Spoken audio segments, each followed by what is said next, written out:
Kamēr tāls ceļš vēl braucams, pastāstīšu arī kaut ko pamācošu. Vairāk tiem, kas mācās, liek tiesības, mācās braukt vai tikko nolikuši. Gribu mazliet pastāstīt par braukšanu kolonnā.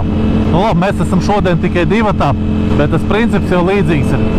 Ja brauc kolonnā vienalga, divatā, trijatā, četratā vai vairāk, ja, tad ļoti svarīgi ir pareiz pozīcija uz ceļa.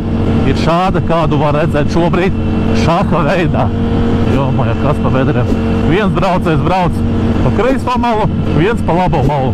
Un attiecīgi aiz manīm, ja būtu kāds braucējs, viņš atkal būtu pa kreiso, šādā veidā pa šahu mēs ietu. Ko tas dod? Tas dod to, ka, ja kaut kas atgadās motociklistam, priekšējiem motociklistam, nu, piemēram, Mārtiņam ir strauji jābremzē. Viņš bremzē, bet tas man netraucē. Un ņemot vērā, ka, ja mēs brauktu tā kā šaha veidā, tad tā kā aiz manīm trešais, kas būtu, viņš būtu tā kā taisnā līnijā aiz Mārtiņa, bet viņam būtu krietni lielāka distance nekā šobrīd.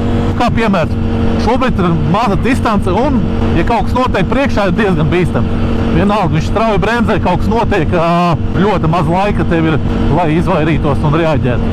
Ja esi blakām, tu redzi, tev viss ceļš priekšā ir. Tie ir vienīgi iemesli, kāpēc braukt šādi vajadzētu.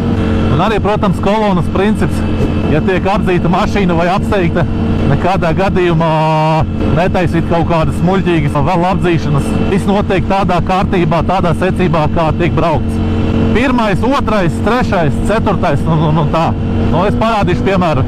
Braucam šādā pozīcijā, Mārtiņš apsteidz, mēs izējam ārā šitā, visi veids apdzīšanu, iebrauc atpakaļ savā joslā un nostājies savā pusē.